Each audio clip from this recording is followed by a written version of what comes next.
नमस्कार दोस्तों। आशा करता हूँ कि आप अपने घर पर अच्छे से पढ़ाई कर रहे होंगे और मस्त होंगे, ज़बरदस्त होंगे। तो आपका भाई फिर से आपके अपने YouTube channel India education centre में आपका बहुत बहुत स्वागत करता है। तो जैसे कि आपने आज थंबनेल पर देखा कि आज आपका भाई जो कक्षा 10 जीव विज्ञान है, उस जीव विज्ञान में दीर्घ उत्तरीय प्रश्न का तीसरा प्रश्न का उत्तर एकदम आसान भाषा में ट्रिक के साथ बताएगा और फुल एक्सप्लेनेशन के साथ। तो चलिए हम प्रश्न को देखते हैं। तो प्रश्न है हमारा, प्रकाश संश्लेषण के लिए कार्बन डाइऑक्साइड आवश्यक है, इसे साबित करने के लिए एक प्रयोग का वर्णन करें। ठीक है, क्वेश्चन पूछा है, हम उसका उत्तर देंगे। किस प्रकार से देंगे? तो एकदम आसान भाषा में ट्रिक के साथ देंगे। तो सबसे पहले मैं आपको ट्रिक बताऊंगा, उसके बाद मैं उस ट्रिक के आधार पर पूरा एक्सप्लेन कर दूंगा इस क्वेश्चन का उत्तर। तो चलिए हम पहले ट्रिक को देखते हैं। तो ट्रिक है कि आपका जो प्रकाश संश्लेषण है ना, जब भी प्रकाश संश्लेषण की प्रक्रिया होती है तो आपका जानते हैं कि ग्लूकोज का निर्माण होता है। ग्लूकोज एक प्रकार का क्या है? आपका कार्बोहाइड्रेट है। और यही ग्लूकोज किसके रूप में संचित होता है? पौधों में स्टार्च के रूप में संचित हो जाता है।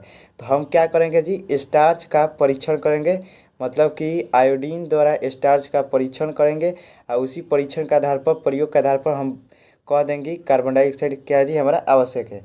अब देखिए, चलिए हम अपने उत्तर को देखते हैं। हमने आपको स्टार्च जो परीक्षण होता है आयोडीन द्वारा, उसको कल भी बताया था और आज भी सुन लीजिए। आपका स्टार्च जो होता है आयोडीन से अभिक्रिया करके नीले रंग में परिवर्तित होता है। मतलब कि आयोडीन का जो विलयन होगा वो स्टार्च से अभिक्रिया करने का नीले रंग का विलयन में परिवर्तित होता है, मतलब कि स्टार्च उपस्थित है, यह हमारा साबित हो जाता है। तो उत्तर है, प्रकाश संश्लेषण के लिए कार्बन डाइऑक्साइड आवश्यक है, इसकी पुष्टि निम्नलिखित प्रयोग से कर सकते हैं। किस प्रयोग से कर सकते हैं? आयोडीन द्वारा स्टार्च प्रयोग द्वारा कर सकते हैं। अब देखिए, सबसे पहले क्या करेंगे, कुछ नहीं करना है। सबसे पहले एक गमला लेना है, उस गमला में एक पौधे को लगाना है। उसके बाद उस पौधा को अंधेरे में रख देना है, 24 घंटे के लिए अंधेरे में रख दिए सर। उसके बाद रखने के बाद हम क्या करेंगे, जब उसका स्टार्च जो होगा, जितना उसके अंदर एनर्जी, जितना कह सकते हैं उसके अंदर एनर्जी या भोजन अर्थात ग्लूकोज स्टार्च का संश्लेषण हुआ होगा, वह सभी अपने जैविक प्रक्रिया में उपयोग कर लेगा, जिसके कारण वह सभी स्टार्च खर्च हो जाएगा। जब वह स्टार्च खर्च हो गए तो उसके बाद हम ले आएंगे, बेचारा बहुत दिन से 24 घंटा से वो अंधेरा में था, उसे निकाल कर रोशनी में ले कर रख देते हैं कि थोड़ा उसे ऊर्जा मिल जाए। तो अब पौधा को निकाल के क्या करेंगे जी, रोशनी में रख देंगे। जब स्टार्च खर्च हो गया तब उसे क्या करिए जी, हम 6 घंटे बाद हम क्या करते हैं, 6 घंटे के लिए या कुछ समय के बाद हम उसे निकाल देते हैं और धूप में रख देते हैं। अब क्या करेंगे, एक बोतल लेंगे। अब बोतल लेने के बाद उसमें हम पोटेशियम हाइड्रोक्साइड, जिसे KOH कहते हैं, उसका एक घोल डाल देंगे उस बोतल के अंदर। उसके बाद देखिए, यही हमारा घोल है, ठीक है, यही जो हमारा बोतल है, यह हमारा जो बोतल है यह वाला, इसी बोतल में यह जो बूंदा बूंदा टाइप का दिखाई दे रहा है, यह हमारा KOH है, ठीक है। इसी KOH को डालकर उसके बाद इस पत्ती में क्या करेंगे जी, जोड़ देंगे। और किस प्रकार से जोड़ेंगे, लगा देंगे। तो देखिए इस प्रकार से पत्ती का देख रहे हैं, ये पत्ती का पूरा भाग हो गया। उसके आधे भाग को बाहर रखे हैं बोतल के और आधे भाग को बोतल के अंदर रखे हैं, ठीक है, रखे हैं। और जो यह आधा भाग है ना, यह बोतल के अंदर है, यह आधा वाला भाग वायुमंडल के संपर्क में है। यह वायुमंडल के संपर्क से इसका क्या किए हैं जी, तोड़ दिए हैं। जो संपर्क है वायुमंडल से, उसके संपर्क को तोड़ दिए तो इसे कार्बन डाइऑक्साइड नहीं मिलेगा, इसे कार्बन डाइऑक्साइड वायुमंडल से मिलेगा। और जो इस बोतल के अंदर कार्बन डाइऑक्साइड है ना, इसको सोखने के लिए हम KOH डाले हैं, ठीक है। तो देखिए बोतल के अंदर भी वायुमंडल से गैस गया तो उसे भी तो बाहर निकालना है हमें, एकदम शुद्ध बोतल को अंदर डालना है कि उसमें कुछ ना हो। तो उसके लिए KOH का घोल डाल देते हैं जो कार्बन डाइऑक्साइड को सोख लेता है। उसके बाद इस बोतल को क्या करते हैं, आधे पत्ती के हिस्से में लगा देते हैं और आधे पत्ती को छोड़ देते हैं, ठीक है। तो ये आपका वायुमंडल के संपर्क में होगा, ये आपका वायुमंडल के संपर्क नहीं होगा। तो देखिए इसमें प्रकाश संश्लेषण के द्वारा स्टार्च का संश्लेषण हो जाएगा, मतलब ग्लूकोज का संश्लेषण हो जाएगा, कार्बोहाइड्रेट का संश्लेषण, लेकिन इसमें कार्बन डाइऑक्साइड नहीं मिलेगा। तो इसमें प्रकाश संश्लेषण पूर्ण रूप से नहीं होगा, जिसके कारण इसमें ग्लूकोज का निर्माण नहीं होगा, ठीक है। हम जान गए कि ग्लूकोज का निर्माण नहीं होगा, ठीक है। अब देखिए, इस बोतल को इस पत्ती में लगाने के बाद हम 6 घंटे के लिए किस में रख दिए हैं, धूप में रख दिए, ठीक है, मतलब कि प्रकाश में रख दिए। तो प्रकाश के द्वारा इसमें आपका कार्बोहाइड्रेट का संश्लेषण हो गया, इसमें ग्लूकोज या कार्बोहाइड्रेट का संश्लेषण होगा, इसमें नहीं हुआ, ठीक है। अब इस पत्ती को तोड़ लिए, इस पत्ती को तोड़ने के बाद यहाँ पर तोड़ कर निकाल दिए। और तोड़ने के बाद क्या कीजिए, आयोडीन द्वारा स्टार्च का परीक्षण किए। उसके बाद क्या करेंगे, इसको तोड़ने के बाद एक बीकर लिए हैं, इस बीकर में इस पत्ती को डाल दिए।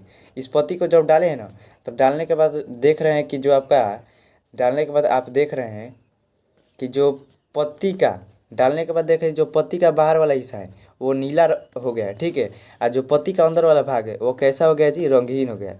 मतलब कि इसमें आपका प्रकाश संश्लेषण के द्वारा स्टार्च का निर्माण होता है, जिसके कारण स्टार्च आयोडीन से अभिक्रिया करके आपका किस में बदल गया, नीले रंग में बदल गया और यह रंगीन का रंगीन हो गया, क्योंकि इसमें आपका स्टार्च का संश्लेषण नहीं हुआ था। प्रकाश संश्लेषण जब नहीं हुआ था स्टार्च का संश्लेषण का, मतलब इससे हमारा यह साबित हो जा रहा है कि कार्बन डाइऑक्साइड अगर रहेगा तो प्रकाश संश्लेषण होगा, अगर नहीं रहेगा तो नहीं होगा। ठीक है, तभी जाकर ग्लूकोज का निर्माण हुआ इसमें, क्योंकि वो वायुमंडल के संपर्क में था और कार्बन डाइऑक्साइड लेकर अपना फट देना कहा कि यदि भोजन वाला नहीं है, ऐसे बेचारा को वायुमंडल से संपर्क को तोड़ दिए, बोतल के अंदर डाल दिए, तो इससे कार्बन डाइऑक्साइड नहीं मिलेगा। जब बोतल के अंदर चल गया तो जब कार्बन डाइऑक्साइड नहीं मिलेगा, प्रकाश संश्लेषण नहीं होगा और स्टार्च का संश्लेषण नहीं होगा, तो इसका रंग रंगीन का रंगीन रह जाता है, आयोडीन से अभिक्रिया का हो ही नहीं पाता है। इससे साबित होता है कि जब स्टार्च का संश्लेषण नहीं होता तो प्रकाश संश्लेषण नहीं होगा।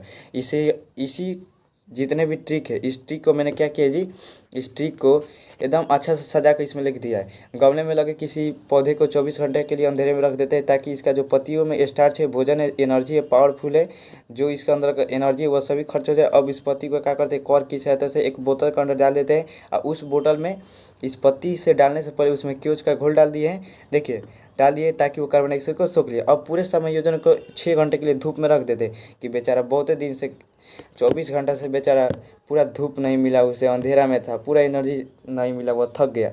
ठीक है, पूरा काम कर करके थक गया है अंधेरा में, अब उसे हम थोड़ा धूप में रख देते कि उसे एनर्जी मिल जाए।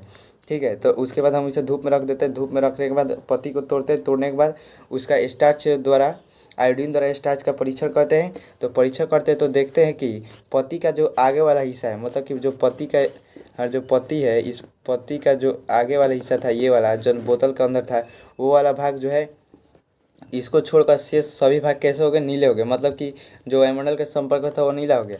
ठीक है, अतः इस प्रयोग से यह स्पष्ट हो जाता है कि प्रकाश संश्लेषण पूरी न होने के कारण अग्रभाग में मर्ण का निर्माण नहीं हो पाता है, शेष भाग में मर्ण का निर्माण हो पाता है, शेष भाग में मर्ण का निर्माण होने के कारण नीला हो जाता है।